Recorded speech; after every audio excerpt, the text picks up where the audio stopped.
ప్రభుత్వానికి విచక్షణ అధికారం ఉండొచ్చు, ఎవరినైనా జైల్లో పెట్టే అధికారం ఉండొచ్చు, ఎవరి మీద ట్యాక్స్ వేసే అధికారం ఉండొచ్చు, కానీ ఇల్లు కూలగొట్టే అధికారం ఎవరికి లేదు. నేను మొదటి నుంచి చెప్తున్నా, హైడ్రా ఎప్పుడైతే పుట్టిందో ఇంకా హైడ్రా పేరు ఎక్కడి నుంచి వచ్చింది, ఎవరి వారసత్వంగా వచ్చిందని ఎవరికి తెలియదు. కానీ రేవంత్ రెడ్డి గారు చెప్పింది, ఈ హైడ్రా అనేది ఆనాటి ప్రపంచంలో ఎవరు నియంత్రణ గురించి మాట్లాడినా హిట్లర్ గురించి మాట్లాడతారు. ఆ హిట్లర్ ఎన్ని దుర్మార్గాలు కొడిగట్టిండు, ఎన్ని లక్షల మందిని గ్యాస్ పైప్లను తోలి చంపేసిండు, ఎంత విధ్వంసం సృష్టించిండో మనం చూస్తాం. ఈ హైడ్రా అనే పేరట అత్యున్నతమైన నిర్ణయాలు తీసుకున్నటువంటి ఒక బాడీ. హిట్లర్ రాజ్యంలో ప్రజల మీద అఘాయిత్యాలు కావచ్చు, ప్రజలు చంపే విషయంలో కావచ్చు, ఇవాళ ప్రజాస్వామ్యాన్ని కూలి చేసే విషయంలో కావచ్చు, తీసుకునే నిర్ణయాల సంస్థ పేరే హైడ్రా అని చెప్పి అయితే వారు చెప్పిండ్రో, ఆ హైడ్రా అంటే హిట్లర్ని ఆదర్శంగా తీసుకొని హైడ్రాను స్థాపించినట్టుగా ఆయన చెప్పుకుండు. కాబట్టి హైడ్రా వచ్చినప్పటి నుంచి కూడా చూస్తూ ఉన్నాం. 40 ఏళ్ల క్రితం, 50 ఏళ్ల క్రితం ఏ హైదరాబాద్ నగరంలో వాగుల పక్కపంటి కావచ్చు, ప్రభుత్వ స్థలాలలో కావచ్చు, అలాంటి వాటిల్లో హైడ్రా వచ్చి ఇది చెరువు బఫర్ల క్రితం తెలంగాణ నుంచి వెళ్ళి పొట్ట చేత పట్టుకొని కుటుంబాన్ని పోషించుకోవడానికి వచ్చి ఒక గుడిసె వేసుకొని ఒక తరం కష్టపడితే కళ్ళాలు చూసిన చెప్పాలంటే ఇలా ఆ కన్నీటి వేద ఒడవదు.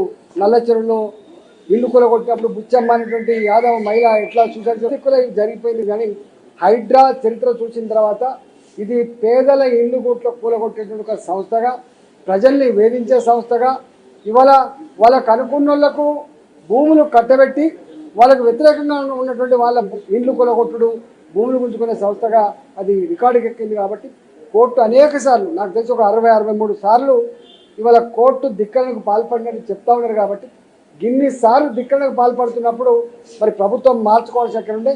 మరి ఎందుకో రేవంత్ రెడ్డి గారు అమితమైన ప్రేమ హైడ్రా మీదనే కాదు, అమితమైన ప్రేమ రంగనాథ్ మీద కూడా చూపించింది. కాబట్టి ఇవాళ రంగనాథ్ కూడా ఎవరు తప్పడతలేరు, హైడ్రా సంస్థ గురించి మాట్లాడతలేరు. ఇదంతా రేవంత్ రెడ్డి గారు చేయిస్తున్నది మాత్రం బయట ప్రచారం అవుతా ఉంది.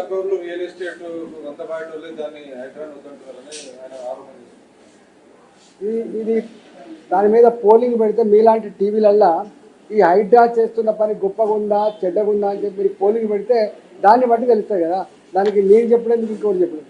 హైడ్రా అనేది ప్రజల గూడును కూల్చే సంస్థగా ముద్రపడ్డది, ప్రజల్ని వేధించే సంస్థగా ముద్రపడ్డది. ఎక్కడో అక్కడక్కడ ఆక్యుపై చేయబడ్డటువంటి పార్కులు కొంత కాపాడొచ్చింది కాదు. హైడ్రా 90% మాత్రం ఈ హైడ్రా అనగానే భయపడే పరిస్థితి వచ్చింది. ఒకనాడు మీకు తెలుసు, రియల్ ఎస్టేట్లో ఇది రివర్ పక్కకున్నటువంటి రివర్ ఫ్రంట్ పక్క పంటున్నటువంటి ఇళ్ళని, లేకపోతే చెరువుల పక్క పంటి లేక్ వ్యూలు అని చెప్పి వచ్చాయి. ఇవాళ లేక్ వ్యూ రివర్ ఫ్రంట్ అని కానీ పేరు చెప్పుకునేటువంటి పరిస్థితి లేదు. ఇవాళ ఎక్కడికి వచ్చిందంటే హైదరాబాద్లో ఏ అపార్ట్మెంట్ కొనుక్కోవాలన్నా, హైదరాబాద్లో ఎక్కడైనా గేటెడ్ కమిటీలో కానీ ఇవాళ హైదరాబాద్లో కట్టిన ఇల్లు కొనుక్కోవాలంటే హైడ్రా పర్మిషన్ ఉందా అని చెప్పి అడిగే పరిస్థితి వచ్చింది. హైడ్రా అన్ని సంస్థల కంటే ఒక సుప్రీం సంస్థగా, అది రెవెన్యూ డిపార్ట్మెంటు, అది మున్సిపల్ అడ్మినిస్ట్రేషన్ డిపార్ట్మెంటు, అది హోమ్ డిపార్ట్మెంటు, ఏ డిపార్ట్మెంట్ కూడా వాటిని నియంత్రించే పరిస్థితి లేదు. చివరికి కోర్టులు కూడా దాన్ని నియంత్రించలేకపోయినాయి. వాళ్ళకి యాసకు వచ్చి మొన్న వాళ్ళు ప్రకటించారు. కాబట్టి నాకు తెలిసి ఒక స్టేజ్లో రేవంత్ రెడ్డి గారికి కూడా ఈ హైడ్రా సంస్థ ఇంటదో అనే పరిస్థితి